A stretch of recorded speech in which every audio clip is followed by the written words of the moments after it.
मुझे लगता है कि टेस्टोस्टेरोन का भी बहुत बड़ा रोल है। उसकी वजह से जो एग्रेशन आता है वो बातों में भी बहुत बार दिखाई देता है, या फिर उनके बिहेवियर या बर्ताव में भी दिखाई देता है। तो इसकी वजह से ये जो सब चेंजेस है या फिर ये जो है उसकी वजह से क्या मेंस में कोई मेंटल हेल्थ डिसऑर्डर्स है या फिर मेंटल डिसऑर्डर्स है जो उनमें मतलब अलग से दिखाई देते हैं या फिर उनमें कॉमनली दिखाई देते हैं? ओके, तो क्या है ना कि मेंटल हेल्थ के जो इश्यूज है, इसको हम लोग सोचेंगे, इसको अगर हम लोग को डिवाइड करना है तो पहले तो हम लोग को ना पहले थोड़ा स्ट्रेस डिस्ट्रेस के बारे में बात करना पड़ेगा। डिसऑर्डर्स तो है, बीमारियां तो है। अगर ये स्ट्रेस डिस्ट्रेस को अगर हम लोग अच्छे से मैनेज कर पाएंगे तो शायद से डिसऑर्डर नहीं होंगे। तो डिसऑर्डर के बारे में बात करने से पहले मैं थोड़ा स्ट्रेस डिस्ट्रेस के बारे में बात करना चाहता हूँ, तो एक समस्याओं के बारे में बात करना चाहता हूँ रादर देन बीमारी के बारे में। तो समस्याएं कॉमनली पैदा होने के लिए जैसे हम लोग बात कर रहे थे ना कि ये बहुत बार ना कभी कभी ये ओवरऑल जो डेवलपमेंट जो बचपन से जो हो रहा है, स्कूल गोइंग एज में जो हो रहा है, फिर अडल्टहुड में जो हो रहा है, इसमें ना एक और एक कंसेप्ट जो है ना कि हम लोग ना मस्कुलिनिटी जिसको बोलते हैं, यानी मर्दानगी जिसको बोलते हैं ना, तो मर्दानगी के काफी सारे कुछ ना कुछ हम लोगों ने ऐसे कुछ नोशंस बना के रखे हैं। तो ये नोशंस जो है या उसके जो एक क्राइटेरिया जो बना के रखे हैं ना कि ये है तो वो पुरुष जो है या उसमें पुरुषार्थ है, या उसमें मर्दानगी है, या उसमें मस्कुलिनिटी है। तो इस सारे सारे जो भी कुछ ये स्टीरियोटाइप्स जो है,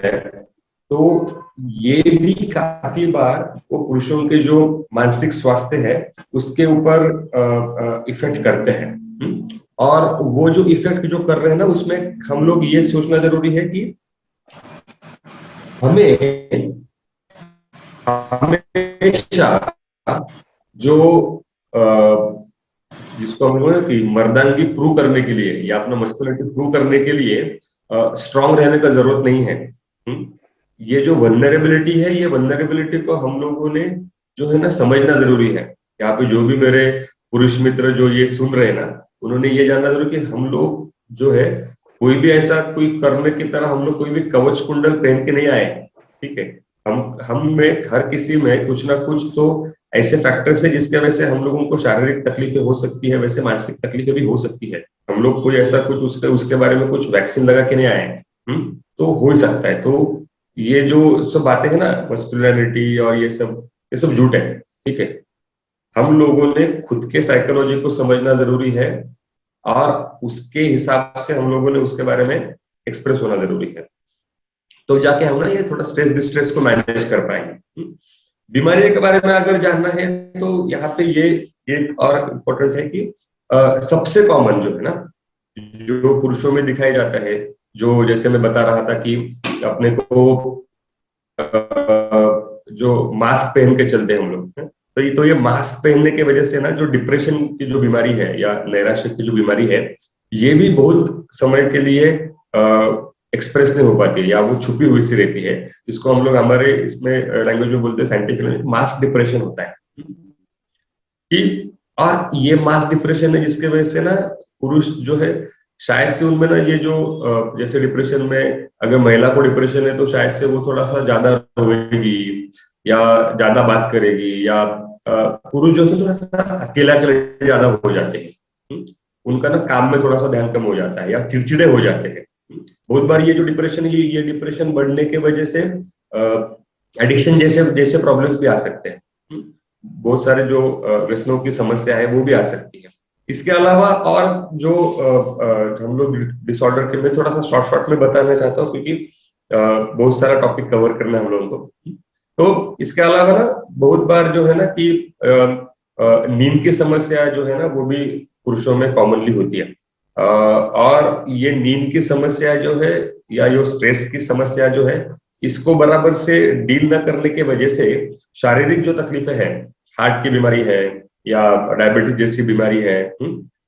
स्ट्रोक जिसको हम लोग जैसे बोलते हैं, पैरालिसिस वाला जैसे स्ट्रोक है, तो ये भी जो तकलीफें हैं, ये तकलीफें या एसिडिटी वाली तकलीफें हैं,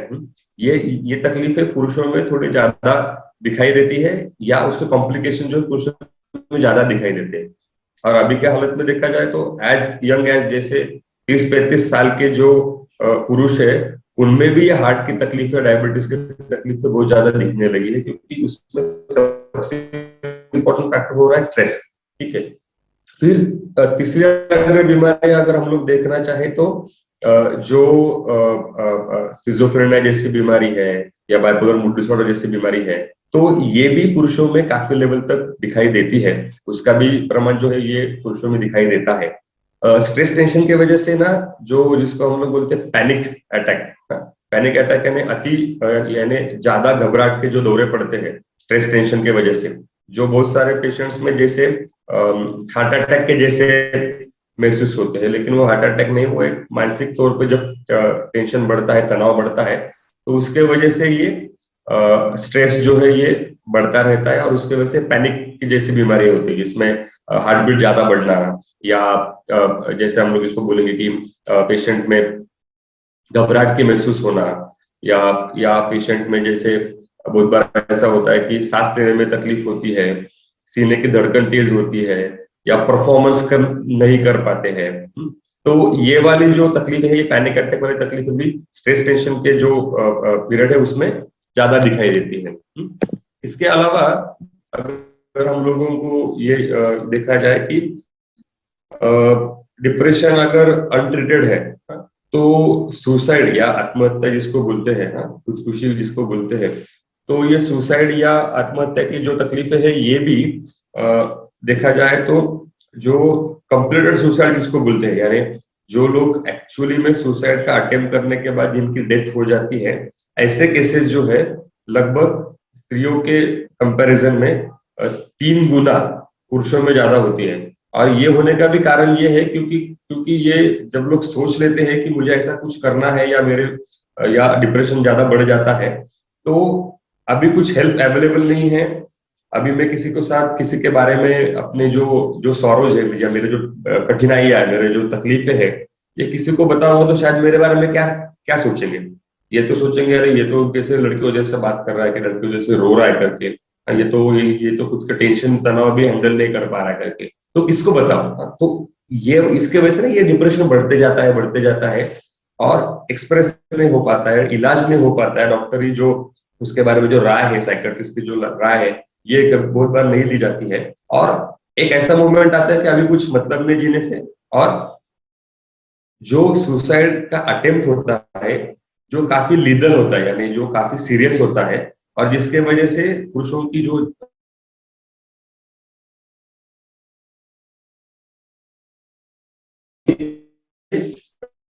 पुरुषों में ज्यादा होती है। तो ये बहुत इंपॉर्टेंट सिग्निफिकेंट चीज है जो यहाँ पे हम लोगों ने समझना जरूरी है, कि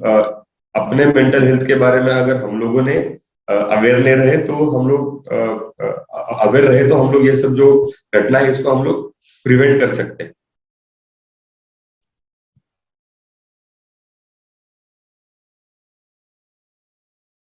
कॉमन होती है, इसके बारे में शायद से डॉक्टर अतुल कुछ अलग से सेमिनार ले सकते हैं, उसके बारे में ज्यादा डिटेल में नहीं बात करूंगा, लेकिन सेक्सुअल समस्या भी बहुत ज्यादा कॉमन होती है। और ये सेक्सुअल समस्याओं में ज्यादा से ज्यादा जो कारण होते हैं सेक्सुअल समस्या आने के लिए,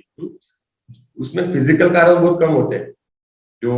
यंग पुरुष जो है, जिसको हम लोग बोलेंगे 20 साल से लेके एक लगभग 40-45 साल तक जो पुरुष है, जो मेल्स है, इनमें जो सेक्सुअल समस्या जो आती है, इनमें इनमें जो है जो फिजिकल समस्या है, जैसे कोई डायबिटीज की बीमारी है, हार्ट की बीमारी है, या कुछ किडनी की बीमारी है, या कुछ और हार्मोनल चेंजेस है, इसके वजह से होने वाली जो सेक्सुअल समस्या है, ये जनरली ये 20 से 45 साल के एज ग्रुप में कम होती है। और लगभग 90% जो सेक्सुअल समस्या है जो पुरुषों में दिखाई देती है इस एज ग्रुप में, उसमें साइकोलॉजिकल फैक्टर्स यानी मानसिक जो तकलीफें हैं, ये काफी ज्यादा उसमें कारणीभूत होती है। और उसमें भी जो हम लोग जिसको बोलते हैं कि जो प्रीमैच्योर इजैकुलेशन बोलते हैं, उसमें शीघ्र पतन की बीमारी होती है, उसमें भी एक एंजाइटी वाला जो फैक्टर है, और जो एक सेक्सुअल जो एक प्रकार के मिसकंसेप्शंस होते हैं, तो ये वाले फैक्टर्स भी काफी इसमें इंपॉर्टेंट होते हैं। और इसके बारे में भी जो पुरुष है उन्होंने ये जानना जरूरी है, क्योंकि क्या होता है ना, सेक्सुअल समस्या के बारे में हम लोग, मैं अभी क्यों बात कर रहा हूँ, क्योंकि शायद से यहाँ पे मिक्स क्राउड है, कुछ फीमेल्स बोल सकते हैं कि सर डायरेक्टली इसके बारे में क्यों बात कर रहे, लेकिन ये बात करना क्यों जरूरी, क्योंकि मेल्स जो होते हैं उनमें सेक्सुअल जो समस्या है या सेक्स ये जो वाला पार्ट है, ये लाइफ का एक बहुत इंपॉर्टेंट पार्ट समझ लेते हैं। और इसको अपने मर्दांगी के साथ, अपने जो एक मस्कुलरिटी, अपना जो एक पुरुषार्थ है, इसके साथ अननेसेसरली जोड़ा जाता है।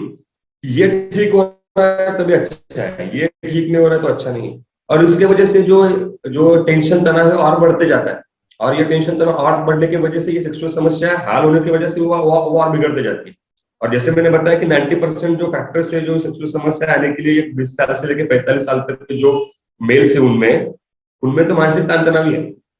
और इसके वजह से और टेंशन लेने की वजह से उसका जो साइकिल है वो साइकिल बनता जाता है। और कभी बहुत सारे जो पुरुष इसमें फंस जाते हैं, अटक जाते हैं, और उसके वजह से सेकेंडरी डिप्रेशन जिसको हम लोग बोलते हैं, या एंग्जाइटी की बीमारियां है, नींद की तकलीफ है, ये और बढ़ती जाती है। ठीक है, तो ये भी यहाँ पे डिस्कस होना जरूरी है, इसलिए इसके बारे में बात किया।